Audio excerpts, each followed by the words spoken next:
Ileta digdama onnemer gabuma ekana kesa ironni kesa jiru durbonni kesa jiru dukkanni kun enna sammurra tarsa unana ruga wanta kama baraki makatu sammurra ennanni wa tarsa unana ruga harkan kasa dadama basa besan kubani nama digdama ontu jiru waaqayyo kaznan jere irrani katama lammin jali kabinan jere yesus irrani kanan jere yesus mano iyati narrahi kama jeda koko lama sadi afuri hani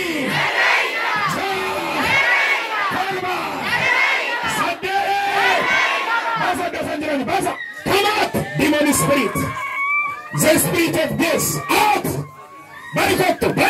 baikotto bakakawa kanar chamanarga baikotto samurra kakabale kesa jonasi ajajera baikotto maka Yesus Kristus nama Nazareti baik makawa ka Yesus na jaddo baikotto basa besanjirani baikotto maka Yesus Kristus nama Nazareti baikotto maka Yesus Kristus nama Nazareti baikotto ora la yertani ada rakesa wadu badde bodan ko matto ante wakayon kala di kallis bana karagiddu bani karagiddu binensa dalo tatinam enanarga bani karagiddu giddu warri laltani makawa kayo sano joddu kadannan dende sota ejike abame kan si kala durre debi endubat rala sekia wele behena me bandisa kana giddu namoto ba ebilisa ba deliver the time Gidinga bina kadannas lallaba sitti fufna waaqayyo yeroo nu kenneera. Me amen. Yeroon kun yeroo waaqayyo jedha. Dubbadha yeroon kun yeroo waaqayyo jedha. Dubbadha ammayyu yeroon kun yeroo waaqayyo jedha. Ammayyu eega bana karaa giddu ija walitti qabadhu maqaa Yesus Kiristoos. Baasa ammayyu jiru baasa. Baay'attu halkan warra bira kan itti argisiistu. Samadu wango de kanjetta nanya de kanjetta nan balle sa kanjetta do ko warate sa kanjetta baikotto maka Yesus Kristus nama Nazareti baikotto maka Yesus Kristus nama Nazareti min rekkise jeda avolo ko nan arga waggashan inji ajar rekkise jeda avolo ko nan arga chandra waggashan inji ajar rekkise jeda avolo ko nan arga mo warana billahi wa qah hiwarana billahi wa qah waggashan inji ajar jeda avolo ko maka Yesus Kristus nama Nazareti daima ragaba come out demon spirit destiny bisaka amara daima ora seka wala behenemeya resakatari behenemesia harko kasane dargago me ni wakayo tamantan ke kesan sote sabi tamberga ora la sia baikatu rahima baikatu maka Yesus Kristus me arka korra bidijira yeda malu dubada arka korra bidijira yeda Dubbada harka korra bidijira yeda Rantu jade rana kabreda Hamma kase jeda Jirenya korra jeda Digane jeda Baikottu rakisin Baikara kana Yesus Kristus nama Nazareti Baga kasa Baikottu maka Yesus Kristus nama Nazareti Harka kasa harka korra bidijira jeda Dubbada kasa Dagesani seda gara keessa warri jirtan misraacho misajji waaqayyo si dhufeera galgalaka maal jennaan seexanni du'alabsa waaqayyo jireenyaan gara kennufa seexanni gaddalabsa waaqayyo misraachoon kolfaan gammachuun gara jireenya kennufa mee waaqayyo gara koo innufa laafsen warra dammaqanii wajjiniin sagalee waaqayyo gabaabaatti ilaala maqaa Yesus Kiristoos akka jira macaafa qulqulluu irratti Ibroota 12 lakkoofsa 1 irraa sagalee kana na wajjiniin jettu baafattanii isuma kanatu sunirratti taa maqaa Yesus akka jira egaa nuyi jedha sagalee keessan baafadhaati egaa jedha nuyi dhugaa baatota akka duumessaadha lafa uffisan naannoo keenya qabnedha kanaafis jedha Koottaa wanta ba'anutti ta'e hundumaa jedha. Koottaa wanta ba'anutti ta'e hundumaa. Cubbuu isa nutti qabateessedha. Cubbuu isa nutti qabatees. Ofirraa fuuneedha. Ofirraa fuunee. Dorgommee jedha. Dorgommee. Isa nu dura jiruudha. Isa nu dura jiru. Obsaan dandeenyeedhaas. Obsaan dandeenyee. Hin fiigneedhaas. Hin fiigne. Galgala kana dirree fiigichaa hafuuraa si eeyyamameera. Ameen. Fiiguu kan barbaadu jira. Maqaa Yesuus Kiristoosiin sagalee si dhufeera. Ameen. Mee anatu fiigeedhaas. Anatu fiiga. Galgala kana fiigichaa hafuuraa fiigda. Ameen. Mee fiigichaa hafuuraadhaas. Fiigichaa hafuuraa. Fiigicha isa biyya lafaan jennaan.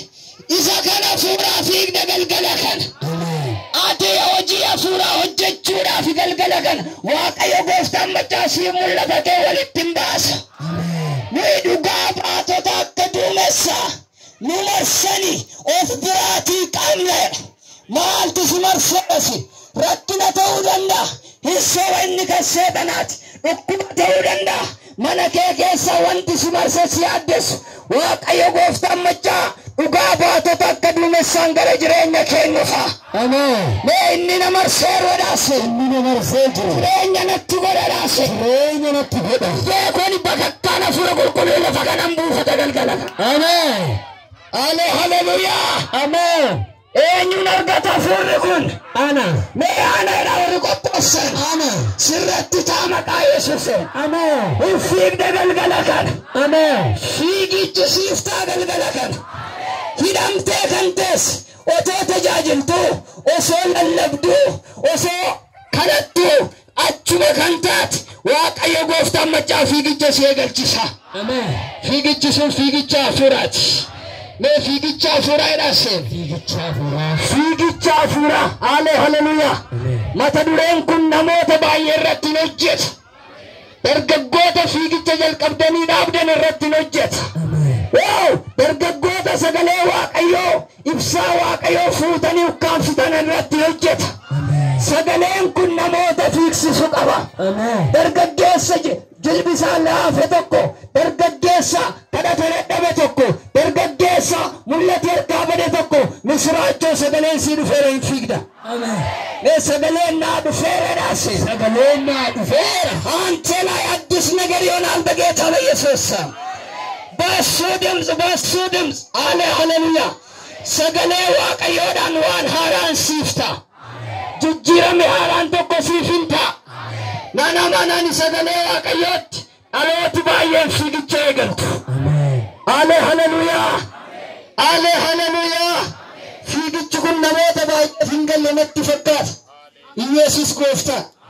Fiigichuma isa biyya lafaarraa fiigichuma isaa atileetonni bebbeekamoon dorgomanii mo'atan kanayyuu haleluuyaa.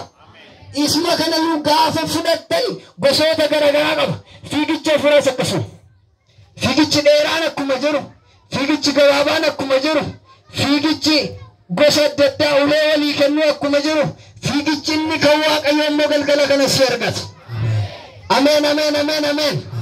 Kan fiiguu barbaaddu situ filata galgala kana. Waaqayyo garuu fiigicha hafuuraa inuma si jalqabsiisa. Fiigicha isa kam akkati fiigdu wajjinii walitti si baasa Waaqayyo. Isa kan fiigaa akka turte situ beeka isa. Garuu inni kan Waaqayyo kun adda. Yesuus gooftaa. Fiigicha biyya lafaa namooti 50 wal faana fiiguudhaaf yoo isaan kaan, namooti 100 yoo isaan kaan, xumura irratti namni 50 guutummaan badhaasa argatu. Namni badhaasa argatu nama fiigicha sana mo'e. Yesuus gooftaa. Nama fiigicha sana mo'e. Dhalooti baay'een bara kana fiigicha eegalaniit osoo moo'icha biran gahin karaatti cubbuudhaan, karaatti wantoota garaagaraa, karaatti waraansa seexanaa yeroo isaan kukkufan argina. Tajaajilaa baay'een karaatti kufu, faarfataa baay'een karaatti kufu, raajii baay'een karaatti kufu. Fiigichuma isa kan biyya lafaa keessayyuu gufuu garaagaraatu jira. Fiigicha hafuuraa keessas gufuun garaagaraa hin jira. Waaqayyo garuu isa si duraa kaasa galgala kan. Mee na duraa kaa'edhaase. Na duraa kaa. Fiigicha kana namni xumure badhaasa wayii qaba akka biyya lafaatti. innis maalinni nami fiigicha xumuree tokkoffaa ba'e kuni warqiira kan inni badhaafama, meedaaliyaa badhaafama, meetii badhaafama, naasa badhaafama. Harka kee ol kaasi waan sitti maqaa Yesuusiin. Fiigicha hafuuraa dorgomtee mo'atte taanaan badhaasi tokko jira. Badhaasichi maalinni jireenya bara baraati. Mee jireenya bara baraa jedhaase. Jireenya bara baraa. Yesuus gooftaan. Kanaaf ergaa Ibrootaa kana keessatti osoo fiignu cubburraa kan nu ittisu, osoo fiignu seexana kan nurraa qolu, osoo fiignu lolaan keenya inni dhugaan ergamoonni akka duumessaan marsani. Haleluyaa. Maaltu si marseedhaan? Maaltu si yaaddeessar? Waaqayyo ergamaa isaa si ergeedha, hin sodaatu. Ergamaan akka duumessaa biyya kana keessa hin buufata. Tajaajilaa biyya kanaaf ergamaan hin ramadama. Dargaggeessaa misraachoo barattoonni barsiisan ergamaan akka duumessaa qotee bulaa daldalaa maqaa Yesuus Kiristoosiin samiirraa siin dhufa. Mee naaf dhufeedhaas. Kanaaf gufuun fiigicha hafuuraa kee baay'ee yoo jiraatan iyyuu qambarri seexanaa yoo jiraatan iyyuu ergamaan butee sidaas tokko siif dhufa maqaa Yesuusiin galgala. Tokkoffaa Qorontos boqonnaa 9 lakkoofsa 24 irraa gaafa dubbistan akka jedha sagalee Waaqayyoo.